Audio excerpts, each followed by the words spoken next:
Hi, I'm Steve Bergeron, and welcome to this edition of OmahaBrides.com video broadcast. This is a series of interviews where we interview local wedding vendors to help our brides and grooms better plan for their weddings and receptions. Well, today we're here with Marcia Spilker of Wedding Creations. Marcia has been designing floral arrangements for weddings and receptions since 1989. And I think with her degree in horticulture, it definitely qualifies her to answer some of the questions I'm about to ask her today. So stay tuned as we talk to Marcia Spilker to help you better plan for your wedding and reception when it comes to the floral arrangements.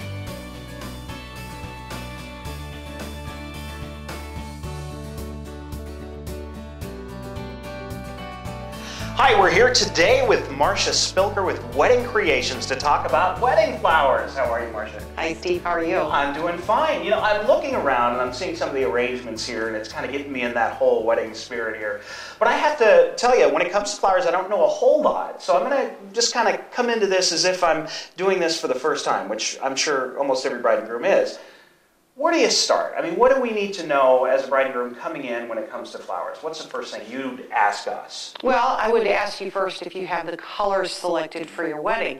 Do you have the bridesmaids' dresses picked out? Do you have your gown purchased? Because those colors are really important to my flowers.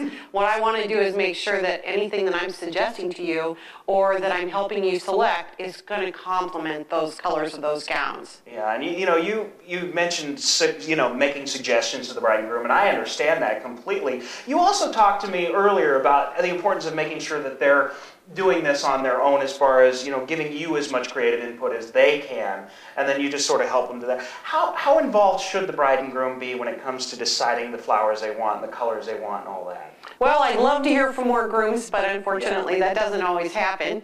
So the brides are inundated today, Steve. I mean, they have access to the web, to the internet, so they have flower pictures, flower colors, all kinds of things that they're available to look at. So my job is to help them kind of narrow that down, help them select the colors and flowers that complement the things that they've selected that are the base of their wedding. And from there, we want to talk about their budget and how those things are going to affect the look as a whole.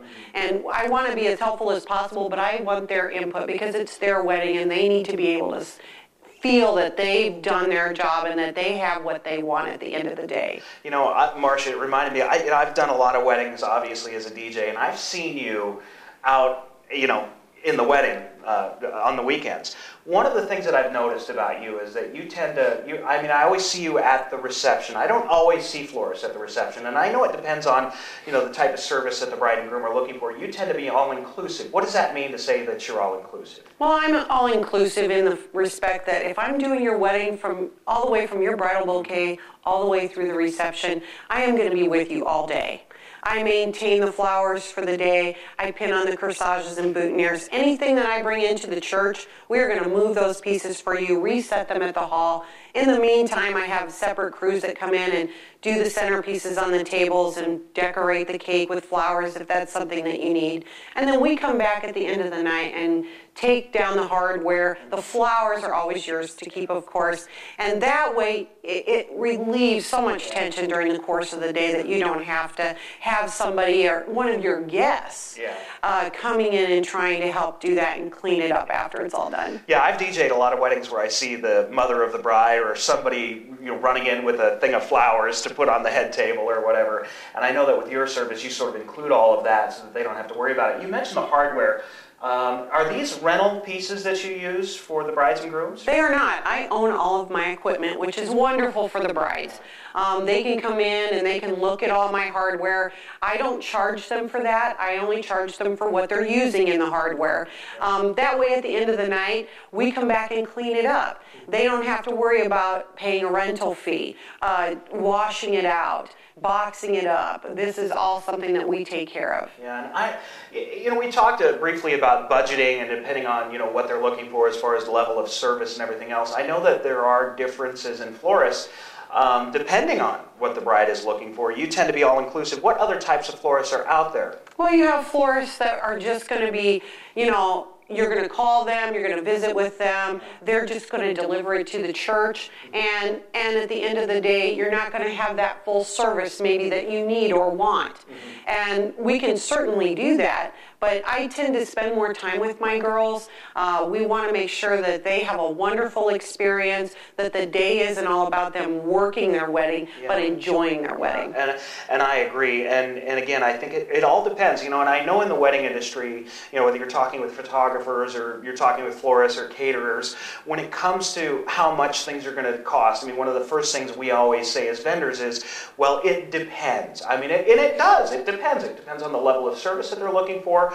And in your case, I mean, do you always provide that all-inclusive service, or would they have other options to maybe do more things on their own?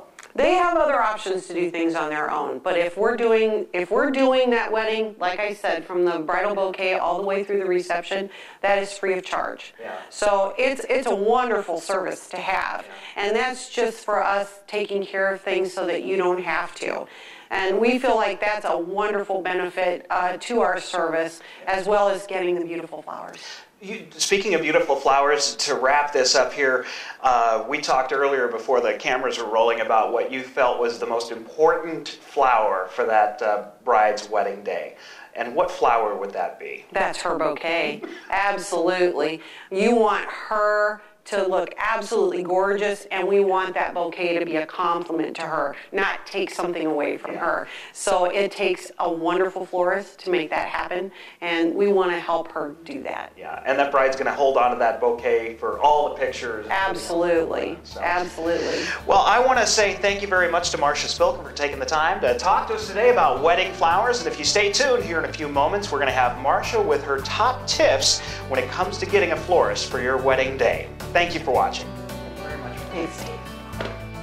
Hi, I'm Marcia Spilker with Wedding Creations, and I have a few tips for you before you book your florist for your wedding. First, you want to make sure that you book your florist at least 6 months to a year in advance.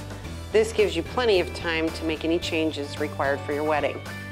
Number 2 is that you want to make sure that you communicate with your florist about any special accents or themes you'd like to carry out throughout your wedding. 3, you want to make sure that you provide your florist with any dress color swatches so that she can match ribbon to those things. And number 4, make sure that you check any and all fees that are connected to the delivery of your flowers. That's important to control your budget. Thank you and happy planning.